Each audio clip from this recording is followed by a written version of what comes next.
Okay, so I think I can start. So good morning. So my name is SUSANA BARBOSA. I'm working at NRP. I'm actually from, so I have a background in physics and applied mathematics, and I've been working on this of time series, mainly environmental. And actually at UNIZG-FER, I'm quite at the crossroads between data science and robotics, and basically towards Earth observation. So I do a lot of mixed stuff, but I'll try to tell you a little bit about our data management in project SAIL. So I'll try to share my screen, hopefully. I think you can see it now. So I'm going to talk about the management and how we process data that we acquired on board the ship campaign. So this is actually a work of a very large team of engineers and people working together to make this happen. And this was in the scope of Project SAIL. So this was on board the ship Sagres, which you see here. I call it the most beautiful ship on the world, but its name is Sagres. And so the overview for today's talk is I'll talk to you a little bit about Project SAIL, why we are doing it, motivation, the monitoring system and the field campaign that we did, and then a lot on data management, and particularly on specific steps of data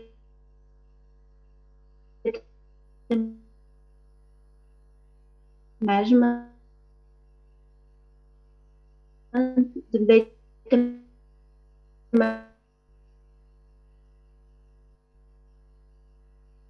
management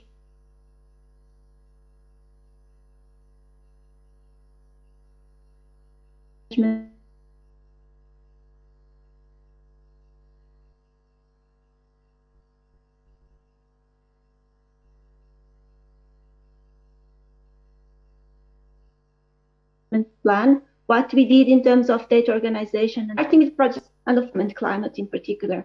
And it's something that it's very hard to observe directly, to have in situ measurements of the atmosphere above the ocean.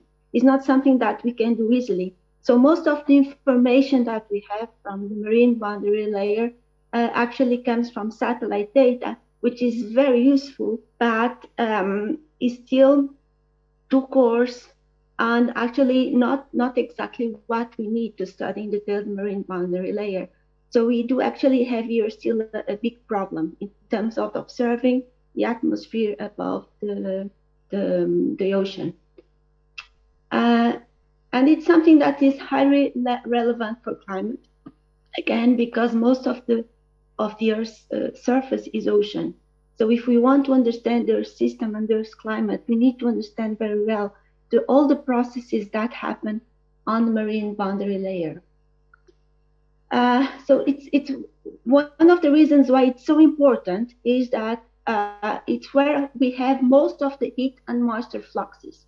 So the exchanges between the atmosphere and the ocean are very fast, occur in this interface. So it's really something that we need to have right in terms of transfer of heat and energy and moisture, water. Then it's the place where we have low altitude clouds, very thin clouds that are actually very hard to parameterize and to model even into our best climate models. So it's a very big uncertainty still that we have. And it's also, of course, aerosols are the largest uncertainty that we have now, how the distribution of aerosols affects climate. And I like to show an example, so a visual image of how aerosols are important. And that we see here in these satellite images, where we see these ship tracks. We call it ship tracks, which are brighter clouds that are actually formed because of the exhaust from the ships. So we see there was a ship here crossing this Northeast Atlantic, and because of the exhaust aerosols that come from the ship, we see this track on the clouds, we call it ship track. So it really affects clouds microphysics, aerosols, and again, most of the Earth is ocean, and the ocean covered with a thin layer cloud. So we do have a very strong incentive to understand the marine boundary layer.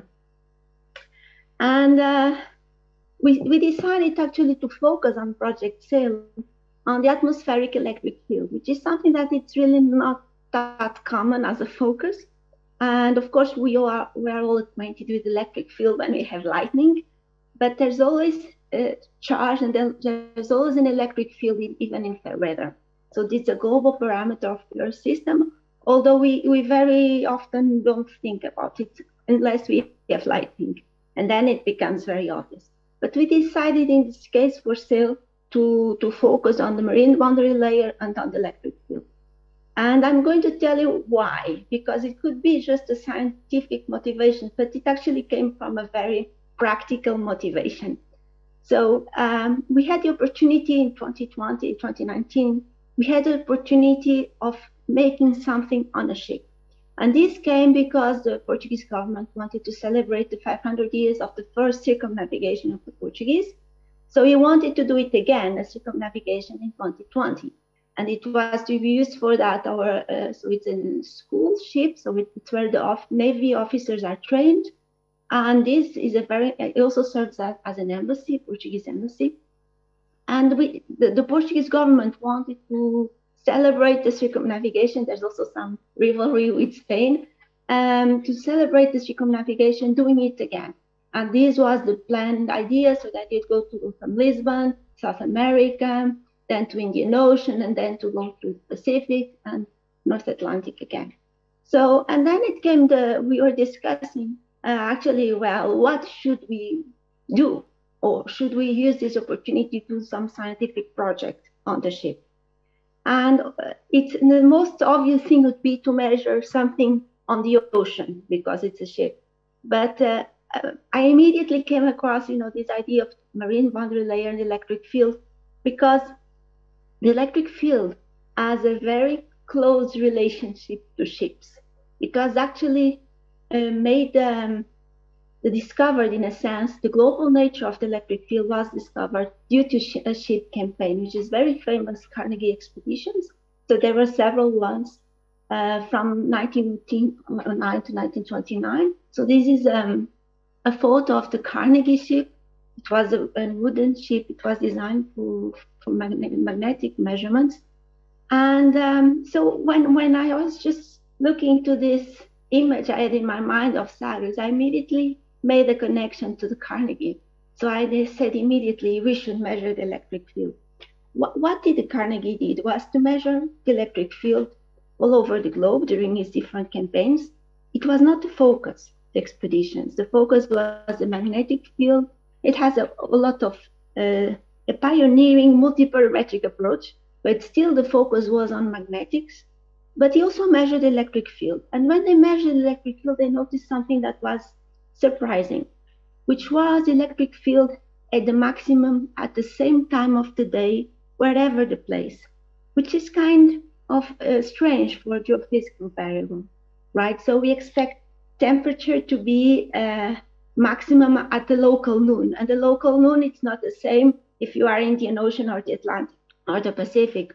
So it was very strange that for the electric field, the maximum was always at 19 UTC, so independent of location. And this really pointed out to the global nature of the electric field. And it took a while to really explain, and there's still some debate, but still now it's quite established. But why this happened? What was the cause of this? And the cause of this was that the global electric field was actually maintained by the global thunderstorms activity. And this is a plot where we see the number of flashes per second of lightning discharges, and depending on the time of the day. And you see here for different places, for different continents, because it really has a spatial dependence. And we understand this, why it has a spatial dependence. Most of the thunderstorms occur in the equator, the tropical area, when you have very strong convective systems. And they actually don't depend hazardously on the time of the day, because they tend to occur towards the end of the day, because you still have a very hot surface, and the water surface and the air, they get cold fast. So you do have a contrast, and this heated land over the air really causes thunderstorms and lightning. So for the recipe for having a thunderstorm is to have hot places, so like the equator, and this contrast between the hot surface and the air that is cooler. So it tends to occur towards the end of the day. So when the sun goes down and the air starts to cool. And of course, that means that we have a very asymmetric distribution in terms of time of the day. Most of the lightning is over Africa and America, so where we have land on the tropical area. But if you look at the world or the land, so most of the lightning occurs over land, of course, but you see the world, it really follows what we call the Carnegie curve now. So lightning explains this behavior of the global electric field.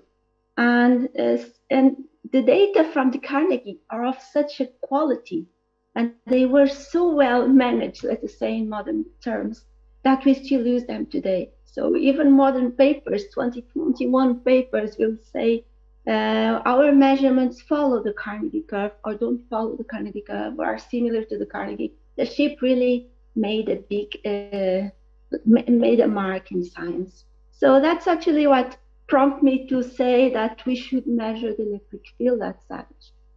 And also we have very compelling reasons to do it again, because since the Carnegie expeditions, we never had global measurements of the electric field over the ocean. We do have on land several stations, but not over the ocean. And we have very compelling reasons to have to do that. So one of them is that if you, in a climate change context, you have more convection.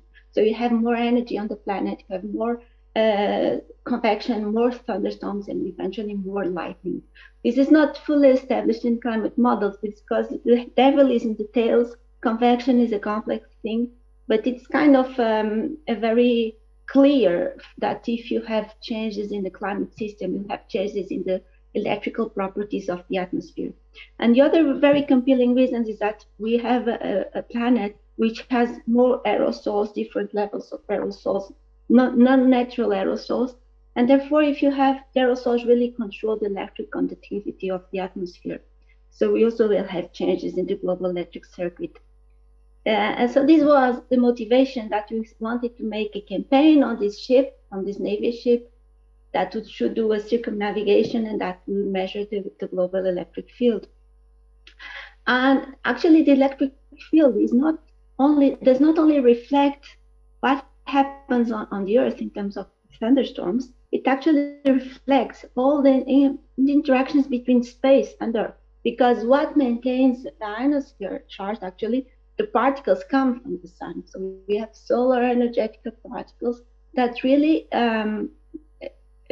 charge our ionosphere, affect the planet, and the degree to which they affect, of course, will depend on how the magnetic field is stronger or weaker and will allow them to enter. It will depend on, of course, on the intensity of the solar activity itself, on the solar cycle, and we even have influences beyond the solar system. So we have very energetic cosmic rays that do come into our atmosphere to interact with the gas molecules and to produce radiation that also affects the global electric circuit. So when we go, the project SAIL is an acronym for a very long name, which is Space, Atmosphere, Ocean Interactions in Marine Boundary Layer, and that's because of this. When we actually studying the electric field, we are looking into space-Earth interactions and the very multitude of different physical processes. So going into something perhaps more appealing to you, which is the monitoring system. So we decided to focus on the electric field, and this is not, so we wanted to focus on the measurements, on the scientific results, not on the instrumentation. So what we did in terms of system is really to assemble and to make different commercial instruments working together. For the electric field, we really used a state-of-the-art sensor, a relatively new sensor from Campbell Scientific. We actually, so this is a picture of the electric field sensor now already on the mast. And we use two identical sensors, which are different heights on the mast. And actually, this was so unusual. We were not even sure at first that the sensor could measure in the marine environment, because it's not at all usual. And so Campbell Scientific even asked us to make a kind of case study promoting the instrument, of course. And they helped us a lot in terms of trying to adapt it to marine use. And it was extremely robust. So it's working now for more than 2 years in the marine environment. And so we are both, I think, very happy with the instruments. So we had this key component of the monitoring system. But we also had other instruments that were commercial, but we actually made, particularly in terms of housing and electronics, to protect them for the marine environment. So in this case, for gamma radiation, we have a sodium iodide scintillator that usually typically is on land. And Athens Tech engineers actually made a housing protection, did all the electronics to be able to have the sensor on the mast. So here in this protecting cylinder, and it's also working wonderfully. So this was very adaptive, safe instrumentation. So the monitoring system was actually installed on the same mast, because all the other masts were actually very busy with Navy stuff, and this was the only one available. And most of the sensors were put here. So the electric field, we have one on the top part of the mast and one here below. And we had the gamma radiation. We had a visibility sensor here. We had solar radiation. So most of the key components were here. We had here a box for the electronics. And we have an ion counter here. It barely can be seen, but we have an ion counter. This was also an instrument that was not designed for use in marine environment. Actually, it was more an aircraft that moves, laboratory and aircraft instrument. And we also made, my wonderful engineers made the casing, and we were able to measure on the marine. Although with ions, we find out that it's quite tricky to do it, because the marine air is very, very, very bad for the materials of the sensor. So we are trying to discuss with the manufacturer, which was Erel from Estonia. We are trying to discuss how they can improve the materials to be a little bit more resistant to the marine environment. So we had this system. Actually, everything was connected to the same through GNSS, so to the same spatial and temporal reference. And then we had this kind of so this was actually a screenshot from we placed on a monitor on the ship, so that the Navy officers or someone on the ship could actually at a glance see what was the status of the different instruments. So we had here the different instruments, and for each of them some very short indication of if it was working or not. For example, here the microscintillator, we had an issue with the first part of the campaign was not working, but most of the instruments worked flawlessly. So actually I cannot complain at all of the monitoring system. And we had a marine component. So again, we did the encapsulating or the design of this is called the towfish system. So a submarine system that was being towed by Sagres, by the main ship. And inside it had a CTT and algae sensor. So with measuring chlorophyll, dissolved oxygen, and turbidity. So we assembled those inside this towfish that was designed by our engineers. And that actually also worked very well, although it's very much tricky than the atmosphere measurements, because the deployment, the ship is quite tall, so the deployment was difficult. And of course, when it was measuring, most of the time it was okay, but taking it out on and out of the water usually was very difficult. But we also have data from this. So the campaign itself was, of course, we were hit by COVID. So the idea was to do the circumnavigation, but instead what the ship did was going from Lisbon to South America as planned, then to Cape Town, But instead of going to the Indian Ocean, the ship received notice to go back to Lisbon because it actually could not use any port services because of COVID restrictions. So the circumnavigation was cut short. It was only Atlantic, north and south, and the journey actually ended in May 2020. And from then on, the ship was at the pier in Lisbon, going to the small trips in the Portuguese coast from time to time. And then now in the summer, we did some more extensive campaign. Well, the ship did some extensive service in the Northeast Atlantic, and we went to the Madeira and the Azores, so in mid-Atlantic islands.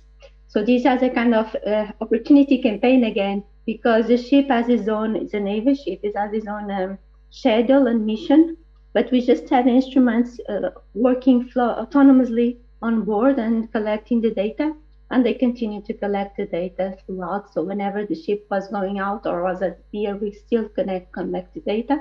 And we have a huge data set of 1 second data, about 10 gigabytes per day. Most of the volume of this volume is because of the GNSS data, but still we have a very diverse and big data set, and amazingly about 98%, more than 98% completion. So we only have very small, sometimes some seconds and minutes loss of data.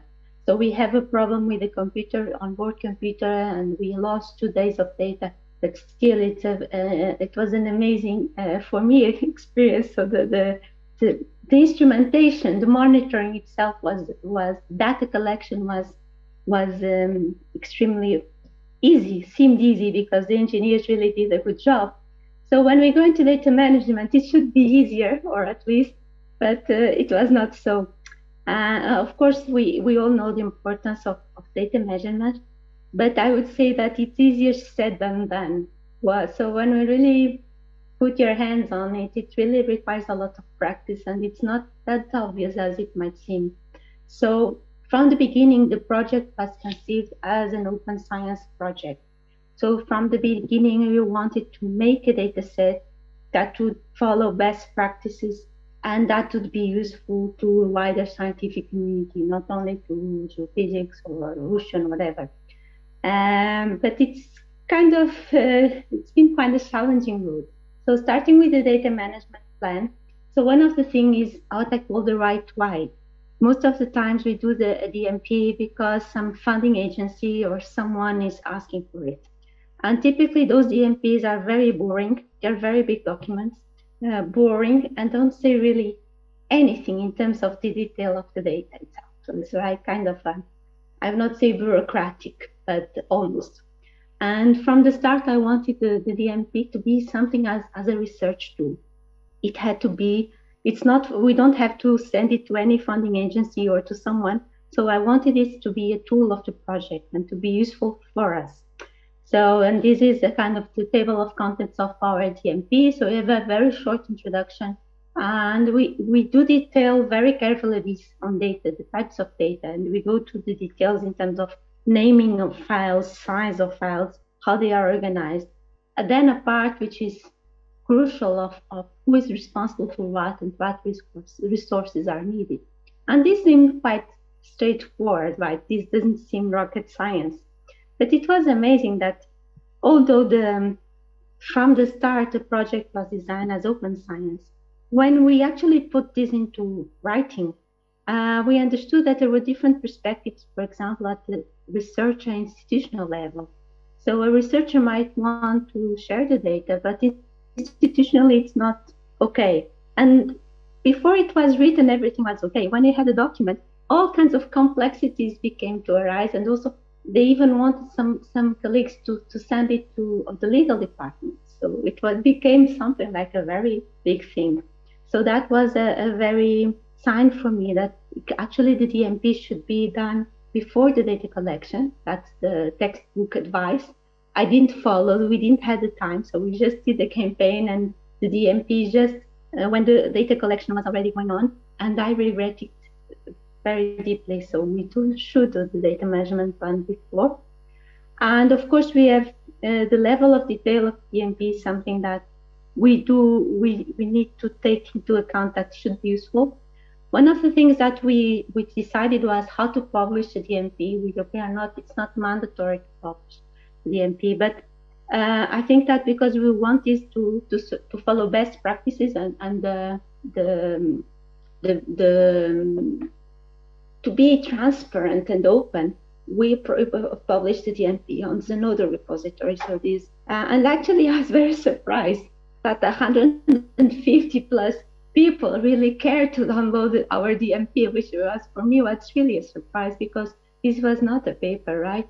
And of course, with the DMP it came because it is a research document. We have a huge number of releases, and I can say that I only release, so I try to aggregate all the modifications that I'm going to do and not to do so many releases, because I do change the DMP, I not say every day, but probably every 3 days or so, or every week. So it's really a living document, and we want it to be like that, but then it becomes a project in itself, in a sense. Of course, we have here the different versions of the document, so we can always citable by the same DOI, which is good, and it's freely available in our guide for data management. So in terms of data organization, one of the things that we had to do right away was to divide, because we have different campaigns on the same project. So we had this testing before the ship sailed, so we have a lot we have a lot of test data that was not actually the trip, but was before the trip that we wanted to keep and to preserve. We have what we call the sail data, which is really the circumnavigation. And we had all the data before, when the ship was either on pier or on trips around the Portuguese coast and islands. So these are very different type of data, and we decided, actually after a long thought, we decided to separate them. And then it became clear that, again, should be simple, but we had to introduce this level of complexity in terms of organizing the data by the type of data. So we had what we call the ship data, which is the data that comes directly from the onboard storage system. So what comes directly from the onboard computer. We found out that the onboard computer, the data really had often sometimes logging errors. So we had some strange characters going on, and we do need it to correct the data. So we had some scripts to clean that data, what we call the sensor data. So the sensor data is like the ship data corrective of obvious logging errors. And then we had what I call the geosensor data, which is the ship data after adding as columns the latitude and longitude that we get from the GNSS system. And these 3 sets of data, it's what I call the raw data. And I like to preserve all the 3 of them. So, and this is one of the issues that we have. We cannot keep everything, but I want to make as transparent, because if we want the data to be reusable, we have to document everything. So although this ship data has errors, I want to preserve it, because we can make some mistake in the going from ship to sensor data. So I want to preserve the raw, everything. And we also we're careful to document all the processes from going from one type of data to the other derived data. And we have technical reports on that, and we make them available, also publishable on Zenodo. And only after this raw data, we have what we call the process data, which is after applying some very basic quality control procedures. So if the target we want is for reproducibility of research and the data to be reused, we cannot only just keep the data or the raw data. We have to keep everything, including code, software, metadata, everything we need to try to preserve as much as possible and to document. So we have a community on Zenodo, the SAIL community, and you see here all the technical reports from the campaign, how we go from correcting the data, how we process the GNSS, and they are here and open and really downloadable and available. In terms of data sharing, of course, we follow the principle, which I like very much, as open as possible, as closed as necessary. Not every data needs to be open. So of course, the raw data is not open just because it's too much data that will confuse people. So if someone wants to use the data, it's available. I will send the data, I will show the data. but what we want to publish, say, and to make available is mostly processed data. So these are actually all, to get into this table also took some time and thinking. It's not as easy as it might seem. And we have some data that it's not open by design. For example, these meteorological observations, which are not, which are owned by the Navy, which are made by the Navy. But although this is closed data, still the metadata are open. And so this is a screenshot from our research data management. So you see here the metadata. We describe what is the data, and we describe, so we explain why the data is not available. So it's, and if someone wants to have access to the data, how it should do in this case is to contact me. And we have a DOE for this closed data set and the authors and everything in the citation. So even with closed data, in this case, it's not freely publicly downloadable. We do have a very specific process of documenting the process. I have to go fast. So in terms of course, the first thing we do is a very quick visualization of the data. So this is a very fast, a very screenshot of type of data that we have. So electric field 1 and 2, one up and one down at the different heights of the mass, gamma radiation, visibility, solar radiation. And you see here they kind of fit. So we see this is disturbed weather. We see a decrease in visibility, and the electric field really starts to oscillate in terms, and they actually fit together. That doesn't happen all the time. So what we do in terms of always do a quick visualization, a plot of every day that we have of data. And this is for the oceanographic data. And that we have from the towfish. For some days, we don't have as complete as for the atmospheric data. And you really see that there's some interesting things that we do. We can see when we merge when we look into the ocean data from the ocean and from the atmosphere, and here in electric field, you can see that when we see some disturbed region weather, so this was very calm weather, we see disturbed weather, and afterwards an increase in the variance. You can see even here the variance, although the electric field is stable, the variance is much higher. It's funny that we also see it in the oceanographic variables like temperature, salinity. We really see after this disturbed weather. So these kind of interactions between air and ocean, which of course are expected, but are not at all very well documented and quantified. So in terms of data processing, just to give you an idea of what we do, the most important thing is that to preserve all the steps. So the thing is to have, again, we're going for reuse and reproducibility. We want to preserve all the frameworks in terms of scripts. And in this case, I use a lot Jupyter notebooks, because interactive computing really allow us to, because we keep the text and the code, and whenever I want to reproduce the results, I just run the notebook. So I really use that as, and we actually make available the notebooks afterwards. So we make available the data and the notebooks explaining how we did or containing the processing.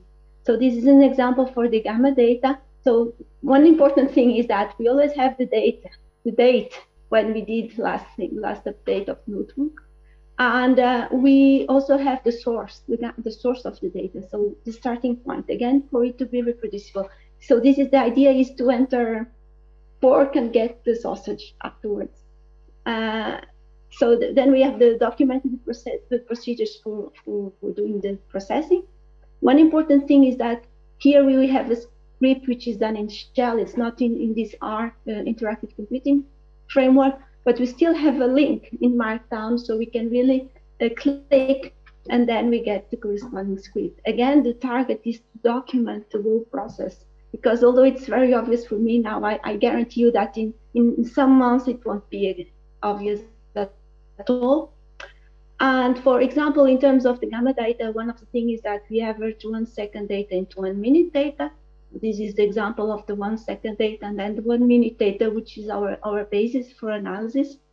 And then we have some what we call outliers. And actually, we don't have that many outliers, but we did we could separate them in terms of different types. So one type is after we have a power shortage, so we have a power cut, and we know typically the system takes a second or so to recover. Then we have what I call sharp spikes, which are very at most 3 minutes, so at most 3 data points. And then we have some anomalous values that last more than 3 minutes. You can see that in a very big data set that happens in a few days. So these outliers are less than 1% of the cases, but still we have to document that. So the important thing here is that in this environment of notebooks, everything is documented. So you see here an example of what I call these outliers because of power shortage. So we had here no power, no data. And then when the power comes back, the system is just measures too low. It's very typical, and we correct that. So we put these outliers as missing points.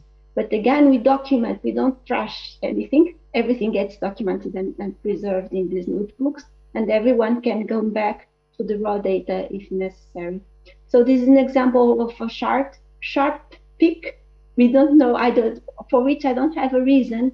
It can be lightning, for example. So I was on the ship several weeks, and we had several episodes of lightning. So it could be lightning, but I cannot exactly say it's lightning. But we just put it as missing. So it's unpreprocessed and processed data. And this is one of those rare cases where we have several minutes of anomalies that we don't know what they are. So we remove those, we set them as missing, but again, we preserve this. If something, we find something strange on this day, we can come back to the original data. And this is an example of the quality control time series that we have now of gamma radiation. I'm very, very proud of this data because we find out a very, very sharp transition between ocean and land. It's really so that these points where we have high values are when the ship was docked at the different ports, and these are the ocean values. It's not that we didn't know that the radiation values would be much lower over the ocean. That's quite expected because we don't have any contribution from land radioactivity, but this was never measured. So we've never seen this kind of very sharp transition, which was really unexpected. And of course, we cannot remove any outliers or any strange peaks other than the ones that I mentioned, because, for example, here I know very well what happened. It was a very big rainy event, and this is what we call the washout of radionuclides. So we needed to preserve these signals on the data. So in terms of concluding remarks, we have unprecedented, of course, technological capability in terms of scarcity, in terms of storage, in terms of computing power, and that gives us a massive data collection capability. So we have much, much, much more data than the Carnegie ever had. Still, I'm not sure if I will be able to make such a good job as Carnegie did, because we have a saying that when the ship is too big, the thunderstorm is also big, something like that. I don't know how to translate it, but it's complex. So what the challenges are, what to keep. As I told you, we're aiming to keep everything, and actually I'm very lucky at UNIZG-FER that I only have to ask for computing space and say how many terabytes. But of course, this is not endless. So we do have to think very well how to preserve, if you can preserve all the original and derived data sets processed, or we just preserve this frameworks or these Jupyter notebooks, for example. It's still not clear to me. Then what to distribute and share. So distribute everything, only quality control data, process data, what to do with closed data. For example, with the Navy data, it's not, we might open it somehow, someday. I'm not sure that we need to keep it closed. So it's also a question. Of course, for data reuse, we don't want to process the data a lot. So we want to remove basic outliers, but what is noise for some is signal for others. And if I tailor the data for my specific needs in terms of processing, it becomes less useful for others. So this is also a challenge to know what to process at what level. We have a big issue in terms of calibration and validation of marine measurements.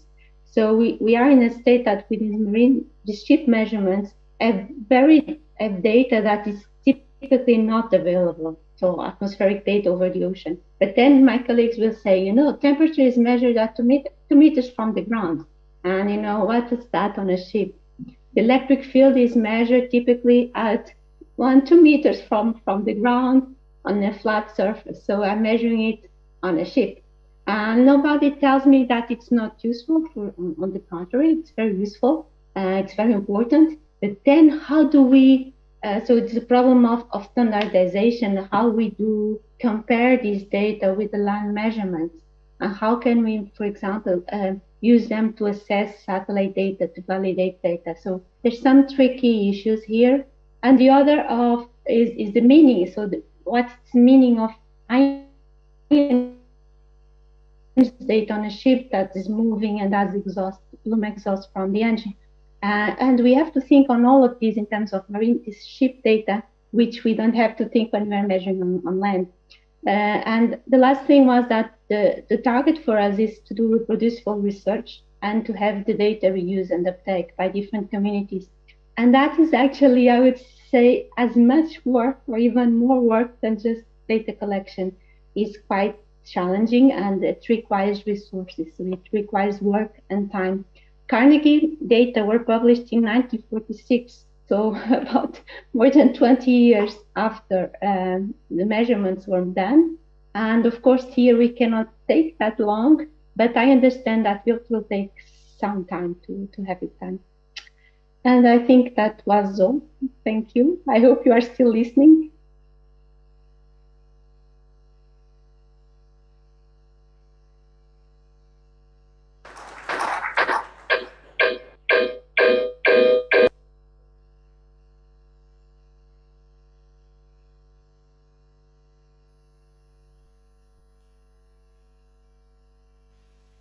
Test. Susana, we heard you and thank you very much for the presentation. I think it was really interesting. So I think we can proceed to the following session, what was really going to be a discussion. So first of all, any questions directly from the presentations or? Sure.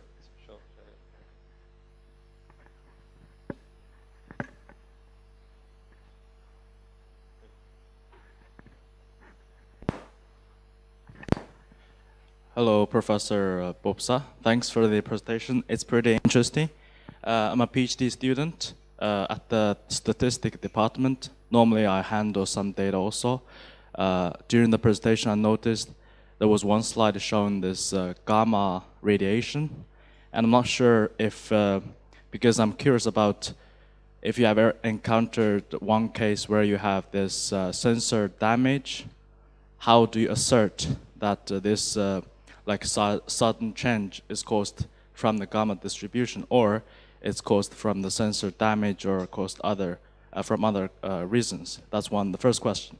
The second one is this aging effect. If you have a sensor which is deployed 6 years ago in the ocean, and it has been served during a long duration without calibration or maintenance, how do you still see this provides very accurate measurement? Thanks. Okay, thank you for the questions.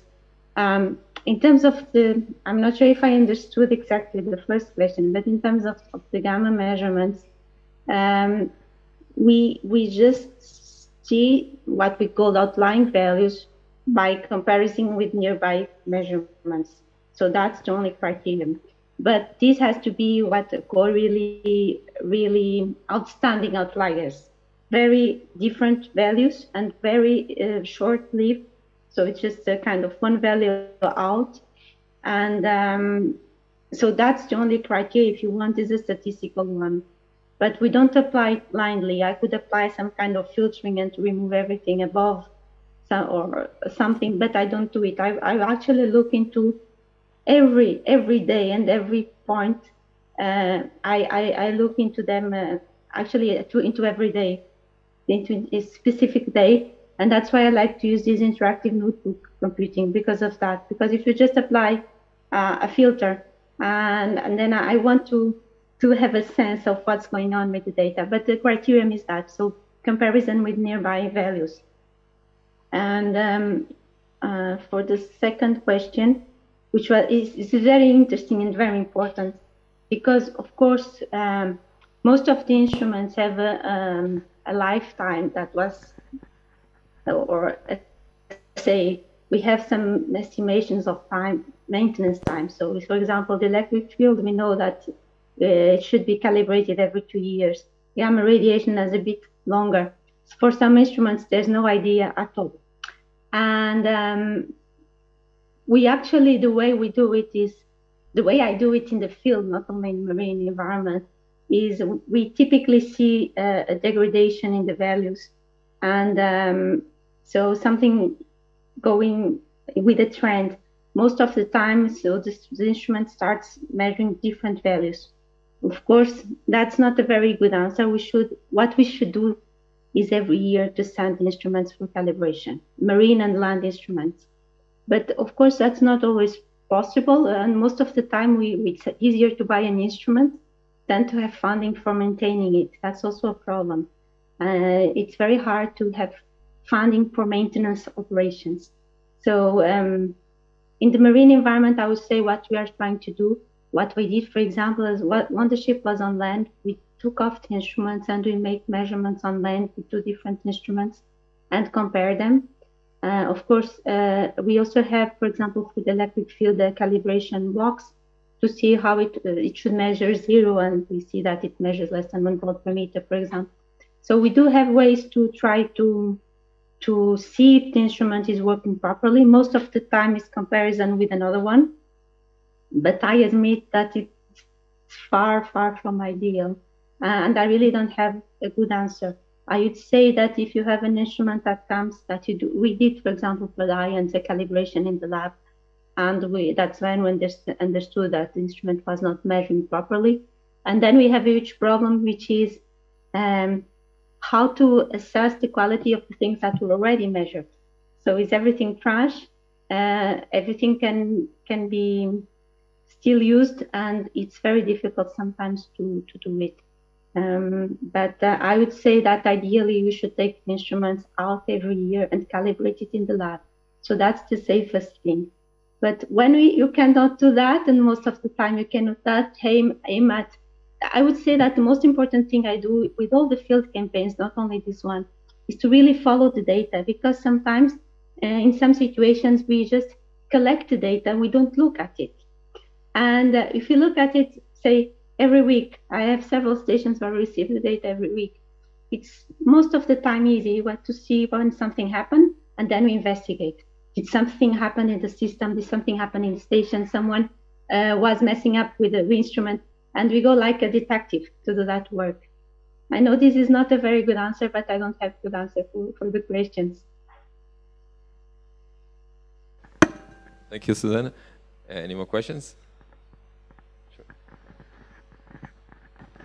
I think, I don't know if this is a question, but I think it would be an insight, because you're pushing to, try to make technology more accessible to more people. And so that means that is a push also for more people to gather more data. But if you watch the data day by day, that means you need to have a certain level of expertise to know, okay, that's a wrong data, or that's an outlier in that data. But that may not be present in a certain circumstance. And maybe I just want to suggest that maybe that could be included in the standardization, and how to know on, or how to educate, it's like passing on how to assess with certain level of expertise with your data quality, not just data gathering. Maybe, I don't know. I think I can answer that. You're right. So there are 2 aspects. One of them is how we can make the process automatic. And actually we aim for that. That's why we don't do anything manual. We have everything in terms of scripts. But the thing is, some understanding, for example, of outliers, I really don't like to do, at least at first, automatically. You have to understand, actually you have to look into the data to see, oh, we have different types of outliers. We have one similars, and then we can automate, and of course you want to do that. So because no one wants to look into the data in a manual way. But I would say, and coming from a computer background, I would say that it's very helpful to have this human insight before doing the scripts. So we want to do for sure everything as automatic as possible, also to document the process, because otherwise it becomes too much. And the other thing is about the expertise that is needed. So our goal is to have data that is available for people that really don't know so much or don't want to know about the data collection process. So that means that we want to do ourselves this processing, this quality control. That's one of the reasons I don't put the raw data, say, publicly available. It's only available if someone really wants to look into and have the trouble to look into the data. I want the data to be open, available, but I'm not making them publicly downloadable because it's only someone who really wants to do that. Otherwise, it's too much, it's overwhelming. So I want to release processed data. But for people to have trust in the processing needs to be documented and open. So that's my point. And that way it makes it helpful for experts and for non-experts. So if you have someone very proficient in terms of computing skills and really wants to check from the ship on board data, so it has the data and has that possibility, but you also want to provide, say, to biologists that also just want to know the chlorophyll measurements that we have on the ocean. We also want to provide them with a data set that they know it's quality controlled and that it's documented, the processing, so that they can trust. So at least I use a lot of data from other people, and I really don't like not to know what was processed. So if it's too much processed, I start to get nervous because I want to know the details. But if I know the details, if the code is open, if everything is as transparent as possible, that increases my capability to reuse. So going back to your question, automatization, yes, of course. Documentation every step, that's a need. And also making the data easy. It has to be easy, not only in terms of, it's not that, for example, biologists are not able to manage data or big data. They are sometimes very proficient also. But sometimes the data is not easy to use because it's not well documented. And sometimes now because now there's a very big push for open data, at least in EU. And so people are kind of forced to open the data, but they don't want that much. So they put data, some kind of data. Yes, this is data.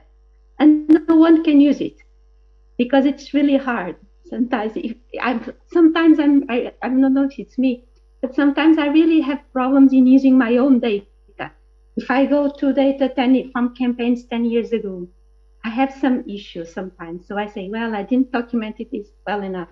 So what seems kind of, this is not rocket science, but documenting the data, having enough context information to make it really useful for others is really, I would say it's really challenging. And it goes well beyond automatization, documentation, scripting. It goes into really making an effort of making the data usable, I would say.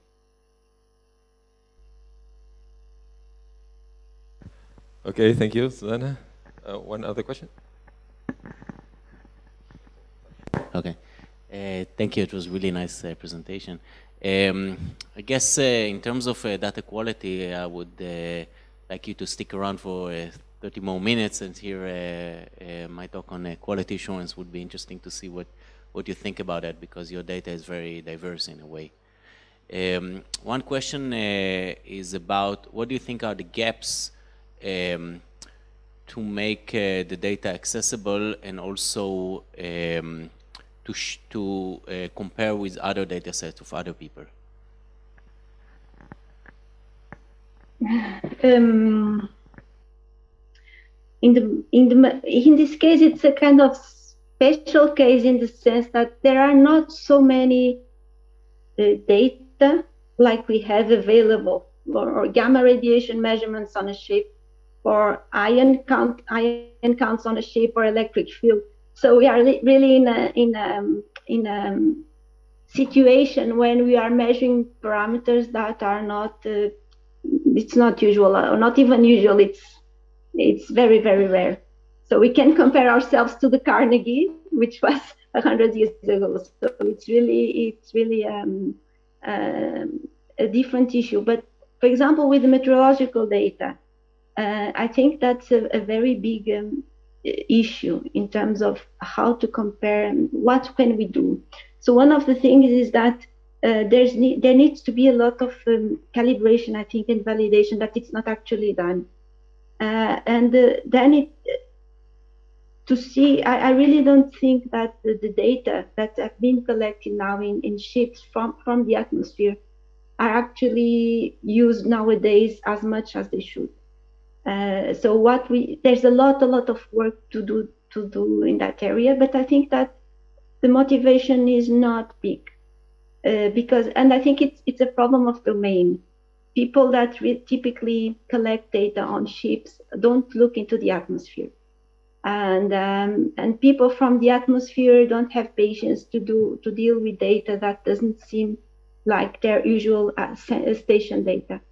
So there's kind of a translation, and I think there needs to be some merging between different communities, because this marine data, this atmospheric data, is extremely useful. And I saw, I don't know if I'm diverting too much, but I saw a simulation of the very big. We want to know extremes, right, in climate change, very big storms, wind storms, and that our climate models could not simulate. And they tried to understand why the reanalysis could not do it. And the reason why was they didn't include the ship data that was included by the meteorologists by hand. So our forecasts really needed the ship information. But because nowadays we want everything, and it needs to be in a given standard, if the marine data are not available in a given standard, the meteorologists, they don't even look at that.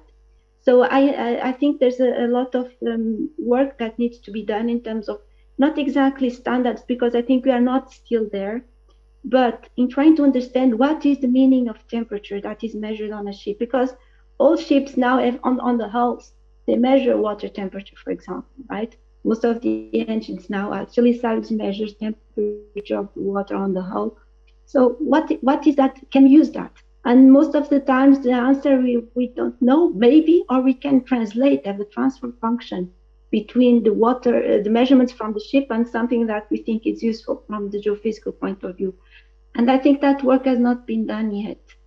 That's of course, I'm not a specialist on marine data, but I think that work has not been done yet. So most of the data is very much unused and not used, and doesn't go into data simulation and models and climate models. Reanalysis doesn't go into there because it's not in a way ready to be used. But that work needs to be done by the two communities, not only the persons that go on a ship making measurements, because it needs to be a conversation, I guess.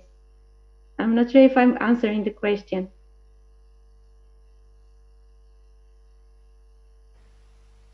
Okay. Well, I was thinking about the cruise that you mentioned, the Carnegie, right?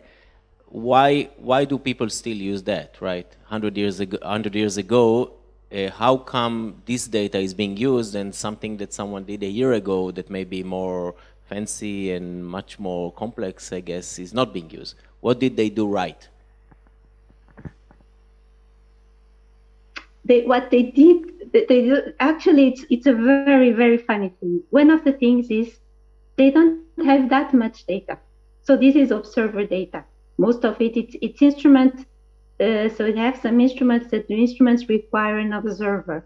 So it was still on the time when they did measurements based on photographs, for example, on tracks on photographic paper, for example. So it required a huge deal of labor, of manual labor. And then the resulting data is not like this, you have 1 second measurements. It was like 1 hour measurements at a time. So everything is sparse. So because it's sparse, it's somehow easy to handle and to document. And then it's the only data that we have from the ocean, the Carnegie. So what they did right is, from on one hand, they are the only measurements that we have. And then they are published in a very, so these are tables. So this is not a computer, a lot of data on a computer. These are data on the tables, written data. And they are relatively sparse. So everybody understands them and works perfectly. And one of the things one of the things that I always speak, I spoke a lot of people that look into historical data. And I had that discussion saying, how come, I'm a fan of Carnegie. I read all the books about the ship, the diaries of the crew, the captain diaries. I really went into that. And then I asked some colleagues that are really expert in rescuing for historical data, for example. And they are asking exactly the same question. How come I'm not able to do the same thing as the Carnegie? And he told me, look, and some older colleagues that have more experience said, look, it's a different thing. You are looking at sensors, a lot of data. You cannot compare. We still didn't come at the same level of documentation of procedures as they did. For example, we don't take so many notes as they did. We have logs. So the instrument has a log and we use that and we are fine. But the context that they put into their observations, they're like a storytelling, it's very helpful from a data analysis perspective. So I think that what they did right is, on one hand, we are on a very special case of data, that it's electric field on the ocean that nobody ever measures. So that's why it is used. There's no one else, not any more data to use. We hope that the sail data will be used as a follow-up of the Carnegie. And then they had this relatively small amount of data that was published in tables that everybody accepts and that it's easy to manipulate. And so I think we have to somehow overcome this. We don't want to have such a few data. I'm not saying that we should go back to the Carnegie. We just need to make this, to bridge the gap between this digital world where we have a lot. We have terabytes of data. We have logs, scripts, notebooks, computer code, all this, and to make it into human usable form, because still the research is done by humans. And I think that we are missing this gap, and there's a lot of translation between the digital world and the human world still, I guess. That's my feeling. I don't have a good answer, but it's a very, very big, good question. I'm asking this myself, but my colleagues tell me, that we are still learning how to deal with all this kind of data. And although now we think that we can keep everything, sometimes less is more. Now that's what the good thing of the Carnegie, less is more. So they didn't have that much, but what they have is good. We have too much, and then we're just trying to select what to preserve, what to keep, what is useful. It's like overwhelming, and that's the issue. Thank you.